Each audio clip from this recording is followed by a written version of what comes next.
I can help with that. Since you're asking for a full publishable article/script, I'll provide it as a standalone document. If cops try to check your gun, say these words. The blue lights appear in your mirror, your stomach drops, you glance at your speedometer, maybe you were going a little fast, maybe you forgot to signal, maybe you have absolutely no idea why you're being pulled over. But then something changes. The officer approaches the window, takes a quick look inside the vehicle, and suddenly the conversation shifts. Do you have any weapons in the car? A simple traffic stop just became something else. Have you ever been questioned by police during a traffic stop and felt unsure about what you should or should not say? Share your experience in the comments because what happened to you may help someone else avoid a serious mistake. And stay with me, because later, I'm going to explain one of the biggest misunderstandings people have when officers say they just want to check a firearm. Most drivers never think about this situation until they're sitting in it. They imagine that if they are law-abiding, respectful and cooperative, everything will be simple. Sometimes it is, sometimes it isn't. What many people don't realize is that traffic stops are among the most unpredictable encounters law enforcement officers deal with. Officers are trained to assess risk rapidly. They are watching hands, movements, nervous behavior, inconsistent answers, and anything that seems unusual. At the same time, drivers are often stressed, confused, and trying to figure out what is happening. That combination creates misunderstandings constantly. Now let's talk about the phrase that inspired this discussion. An officer says something like, "Do you mind if I take a look at that firearm?" Or, "I'm just going to check the gun real quick." Or, "Let me see that weapon for a minute." The average person hears those words and thinks the request sounds harmless. After all, if you legally own the firearm, what could possibly go wrong? Quite a bit, actually. Before going further, it is important to understand something. Gun laws vary dramatically from state to state. Rules that apply in one jurisdiction may not apply in another. The legality of carrying, transporting, displaying, storing, or disclosing firearms depends heavily on local law. Nothing in this discussion should be taken as legal advice for a specific case. But there are principles that apply broadly. One of those principles is understanding the difference between a request and a lawful order. Many people cannot tell the difference in real time. An officer might sound polite. "Mind if I check that gun?" That sounds conversational. It sounds voluntary. But drivers often become nervous and immediately start handing things over without ever determining whether they are legally required to do so. That is where problems begin. A lawful firearm owner can accidentally waive rights simply because they are trying to appear cooperative. Here's the phrase many defense attorneys recommend when officers begin asking for consent beyond what is legally required. "Officer, I do not consent to any searches, but I will comply with any lawful orders." Notice what that statement does. It doesn't argue. It doesn't insult the officer. It doesn't escalate tension. It doesn't accuse anyone of misconduct. It simply creates a clear record. You are not consenting, but you are also not resisting. That distinction matters a lot. People often imagine rights as something dramatic. They picture courtroom battles and constitutional debates.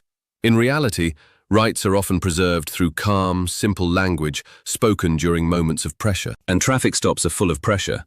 Imagine this scenario. An officer approaches your window. "Do you have any firearms in the vehicle?" You legally possess a firearm and state law requires disclosure. You disclose it. The officer nods. "Okay, where is it?" You answer. Then comes the next question. "Can I take a look at it?" At that exact moment, many drivers become uncertain. If they say yes, they have given consent. If they say no aggressively, the encounter may become unnecessarily tense. If they start debating constitutional law on the roadside, things can deteriorate quickly. This is why calm language matters. "Officer, I do not consent to any searches, but I will comply with lawful orders." Simple, clear, professional. Now something interesting happens. The officer has to decide what comes next. If there is legal authority to secure or inspect the firearm under the circumstances, the officer may proceed regardless of consent. If there is not, the lack of consent becomes important. Many people don't understand that refusing consent does not automatically stop police action. That is another huge myth. You hear it online constantly. Someone says, "Just refuse and they can't do anything." That is not how the real world works. Police can still act under lawful authority. The difference is that you are not voluntarily granting permission. That distinction can become extremely important later. Another common mistake happens when people become talkative. The silence becomes uncomfortable. The officer keeps asking questions. The driver keeps answering, then starts explaining things that nobody asked, then starts volunteering information. And before long, the situation becomes far more complicated than it was 5 minutes earlier. Officers are trained interviewers. Many are extremely good at conversation. They know how to keep people talking. Sometimes they ask the same question multiple times in slightly different ways. Not necessarily because they already think you're lying. Sometimes they're checking consistency. Sometimes they're looking for details. Sometimes they're trying to understand the situation. Sometimes they're assessing credibility. And sometimes people create problems simply because they feel compelled to fill every silence. Silence makes people nervous, but nervous talking creates mistakes. Consider another scenario. The officer asks, "Where are you coming from?" You answer. A few minutes later, "Where did you say you were coming from again?" You answer slightly differently. Not because you're lying, because you're stressed. Suddenly the officer notices the inconsistency. Now the conversation changes. This happens more often than people realize. The same principle applies when firearms enter the discussion. People begin explaining, then over-explaining, then correcting themselves, then adding details, then changing details. The officer is observing all of it, body language included. One thing officers consistently watch is behavior that doesn't match circumstances. Someone who appears unusually agitated, someone avoiding eye contact, someone reaching around the vehicle, someone suddenly changing tone, someone touching areas where weapons may be stored. These observations influence decisions, and that's why another mistake is treating every encounter like a social media debate. The roadside is not the place for a constitutional lecture. You can assert rights respectfully without becoming confrontational. In fact, respectful communication is often the smartest approach available. Let's talk about a situation many viewers find surprising. The officer asks you to step out of the vehicle. Immediately people think, "I don't have to." In many situations they do. The legal authority surrounding traffic stops gives officers significant discretion regarding occupants exiting vehicles during lawful stops. Yet drivers frequently turn a routine instruction into a confrontation. Why? Because they misunderstand what issue is actually being contested. Whether you can be ordered out of a vehicle is often a separate question from whether you consent to a firearm search.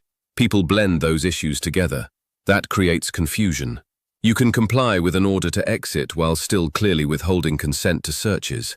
Those are different things. Understanding that distinction can prevent major mistakes. Now let's discuss the phrase, "I'm just checking the serial number." This is where many lawful gun owners become uncomfortable. The reason is simple.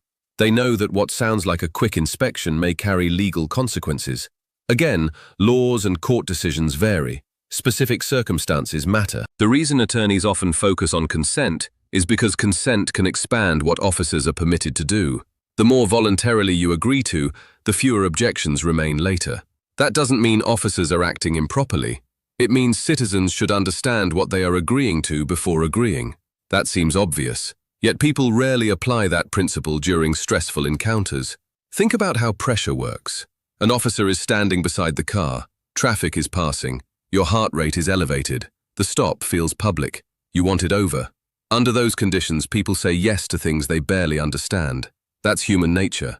Now let's look at another situation. The officer takes your license, returns to the patrol car.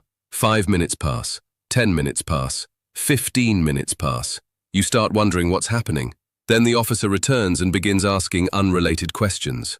Questions about travel plans, questions about passengers, questions about property in the vehicle, questions about firearms, questions about drugs, questions about where you're staying.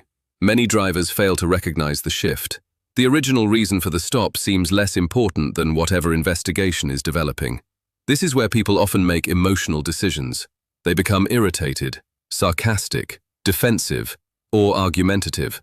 The problem is that emotional reactions rarely improve outcomes. Calmness does, clarity does, consistency does.